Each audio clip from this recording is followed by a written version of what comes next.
چلو آؤ کرتے ہیں توبہ کے سجدے۔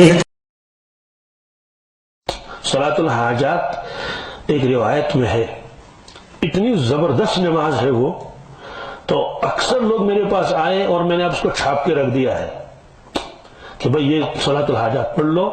تو کسی کا 10 دن کے بعد فون آیا، کسی کا 15 دن کے بعد فون آیا، کسی کا 4 ہی دن کے بعد فون آیا، الحمدللہ ہمارا کام ہو گیا۔ ہمارا کام، کہیں رشتے میں رکاوٹ تھی، کہیں امتحان میں کوئی پریشانی ہو رہی تھی، کوئی اور روزگار کا پریشانی تھی، وہ صلاۃ الحاجات میں آپ کو زبانی بتا سکتا ہوں۔ وہ یہ ہے کہ 4 رکعت کے آدمی نفل پڑھ لے۔ کیا پڑھ لے؟ کیونکہ صلاۃ الحاجات نفل ہی تو ہے۔ جیسے ہم 4 رکعتیں پڑھ لیتے ہیں، سنت موقدہ پڑھ لیتے ہیں، سنت غیر موقدہ، 4 نفل ایک ساتھ، اور الحمدللہ تو بہت ضروری ہے ہی۔ اس کے بعد ضمن سورہ ہے اور سورہ اخلاص، قل هو اللہ احد۔ پہلی رکعت میں قل هو اللہ احد کو پڑھنا ہے 10 مرتبہ۔ کتنی مرتبہ؟ الحمدللہ پڑھ لیا۔ اس کے بعد قل هو اللہ احد 10 مرتبہ۔ بسم اللہ آپ پڑھیں یا نہ پڑھیں، دونوں اختیار ہے، پڑھ لو تو بہتر ہے، نہ پڑھ لو تو چل جائے گا۔ تو پہلی رکعت میں کتنی ہوتا پڑھنا قل هو اللہ احد؟ اب سوال گنے گا کیسے؟ جیسے ہم صلاۃ التسبیح پڑھ لیتے ہیں نا، تو یوں ہلکا پھلکا سا اپنے ان جو ہے وہ انگلیوں کے اوپر جو گانٹھ لگے ہوئے ہیں ان ہلکا اشارہ کر کے ایک اندازہ لگاتے ہیں۔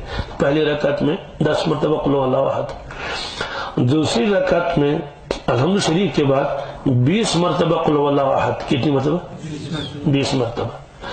تیسری رکعت میں الحمد شریف کے بعد 30 مرتبہ قل هو اللہ احد۔ چوتھی رکعت میں الحمد شریف کے بعد 40 مرتبہ قل هو اللہ احد۔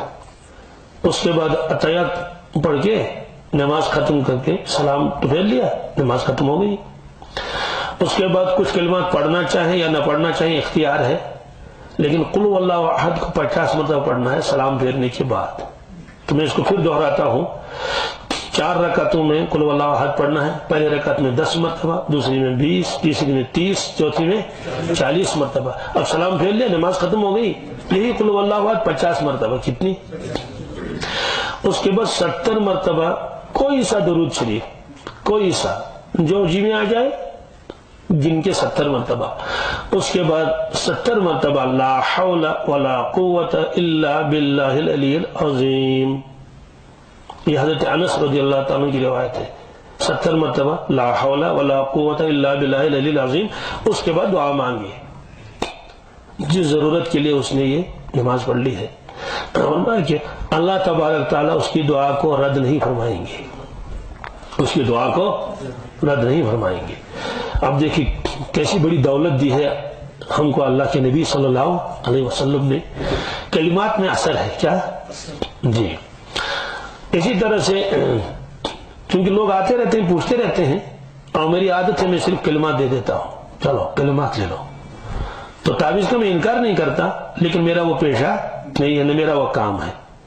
مطلب کہیں سال میں کوئی ایک بچہ آ گیا، کوئی وہ کہہ رہا میں یہ بہت روتا ہے، ڈرتا ہے، وہ ہے، یہ ہے، تو لکھ دیا ایک چھوٹا سا پرچہ، لیکن میرا وہ کام نہیں۔ ہاں کلمات، کیا کلمات ہے۔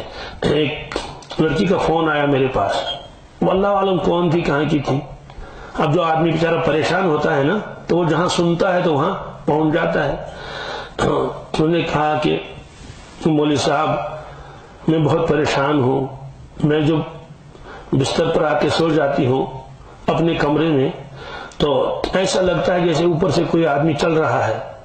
بالکل سیڑھیوں سے نیچے اترا اور دروازہ کھولا، حالانکہ دروازہ تو بند ہے، اندر سے تو ہم نے اس کو لاک کر لیا ہے۔ وہ شخص آ کے، پتہ نہیں کون ہے وہ آ کے میرے بستر پر بیٹھ جاتا ہے اور میرا گلا دباتا ہے، میں آواز بھی نہیں نکال پاتی ہوں، میں تو سب پریشان رہتی ہوں رات بھر، بہت دکھ ہے مجھے کئی سال سے، تو اس کا کچھ حل بتا دیجیے۔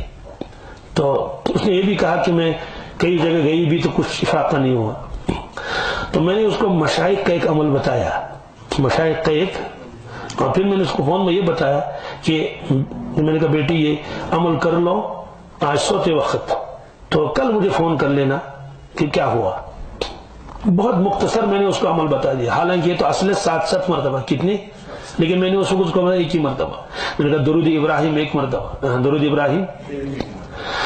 اس کے بعد الحمد شریف ایک مرتبہ, آیت الکرسی ایک مرتبہ, قل یا ایھا الکافرون, قل هو اللہ احد, قل اعوذ برب الفلق, قل اعوذ برب الناس ایک ایک مرتبہ, پھر درود ابراہیم ایک مرتبہ.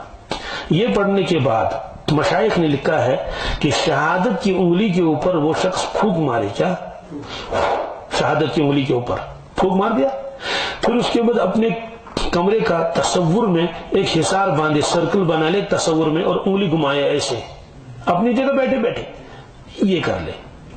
بس یہ عمل میں نے اس کو بتا دیا.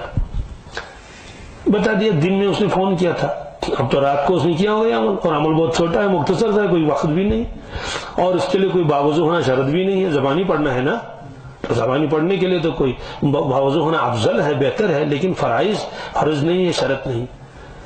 تو اس کے بعد دوسرے دن اس کا فون آیا, اس نے کہا میں وہ فلاں لڑکی ہوں جس نے کل فون کیا. میں نے کہا ہاں بیٹی کیا حال ہے؟ اس نے کہا میں نے وہ عمل کر لیا, آج وہ نہیں آیا. آج وہ, میں نے کہا الحمدللہ رب العالمین, بیٹی آج سے یہ عمل کر لیا کرو. تو مشائخ نے اس کو فرمایا اس کو 7 مرتبہ پڑھ لے. کتنی؟ 7 مرتبہ درود ابراہیم, 7 مرتبہ الحمد شریف, 7 مرتبہ آیت الکرسی, اور 7 مرتبہ 4 قل.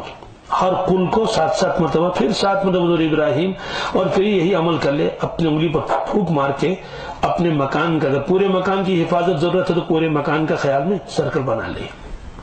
اس کو حصار کہتے ہیں. کیا؟ اور آیت الکرسی کا تذکرہ خود حدیث میں ہے, بخاری شریف میں روایت ہے, جو آیت الکرسی پڑھ لے گا تو اس کے مال کی حفاظت رہتی ہے. تو مال کی حفاظت بھی رہتی ہے اور جان کی بھی حفاظت رہتی ہے. ایک روایت میں ہے کہ جو شخص سوتے وقت یہ کلمات پڑھ لے گا اس کے خود مکان کی حفاظت رہے گی, عیال کی حفاظت رہے گی, ہمسائیں کی بھی حفاظت رہے گی. کس کی؟ ہمسائیں کی بھی حفاظت رہے گی. تو چوروں سے حفاظت, ڈاکوؤں سے حفاظت, جنات سے حفاظت, یہ جتنے بھی جو ہے وہ مخلوقات, روایت آئے گی کہ مغرب کے وقت اپنے بچوں کو بند کر لیا کرو. کن کو؟ اپنے بچوں کو بند کر لو, ان کو باہر مت نکلنے دو. کیوں؟ فرمایا کہ مغرب کے بعد اللہ کی مخلوق کھل جاتی ہے, جنات اور دیو اور شیاطین اور خبیث کون کون, تو اس لیے فرمایا کہ بند کر لیا کرو. ایک روایت میں کہ اپنے جانوروں کو بھی بند کیا کرو. جانور سے مراد ہوتی گائے ہے اور بیل ہے اور بکریاں ہیں, بند کر کے رکھ دو. کیوں؟ اب رات آ گئی ہے, اور اب رات کو جو ہے وہ مخلوق نکل جاتی ہے جو دن میں نہیں. یہی وجہ کہ دن میں آپ گھومو, کھیتوں میں جاتے ہیں, کہاں جاتے ہیں, رات کو نہیں جا سکتے, کیونکہ جنات کا جو ہے وہ چرچا ہوتا ہے رات کو. اور حدیث میں ہے کہ اللہ کے نبی صلی اللہ علیہ وسلم رات کو گئے تھے جنات کو بیان کرنے کے لیے. انہیں مغرب کے بعد جنات کو بیان کرنے کے لیے گئے تھے, جن جمع ہو گئے تھے. دن میں بھی یہ کھلے رہتے ہیں لیکن زیادہ نہیں, رات کو نکلتے ہیں. دن میں آپ کو باغوں میں ایک گیدڑ بھی نظر نہیں آئے گا اتفاقاً, اگر کوئی آیا. یہ تیندوے اور یہ سب یہ بھی کہاں نکلتے ہیں, راتوں کو ہی ظاہر ہو جاتے ہیں. تو اس طرح سے فرمایا کہ کلمات کی وجہ سے آدمی کی حفاظت رہتی ہے. حدیث میں ہے کہ جو آدمی کشتی پر سوار ہو جائے اور یہ دعا پڑھ لے, اس کی کشتی ڈوبے گی نہیں, اس کی کشتی, کیونکہ ان تمام کلمات میں, ان دعاؤں میں ڈائریکٹ اللہ تبارک تعالیٰ سے حفاظت مانگی جاتی ہے. تو کلمات پڑھنے کے زیادہ اثرات ہیں بنسبت اگر کوئی آدمی لکھ کے اپنے پاس رکھے.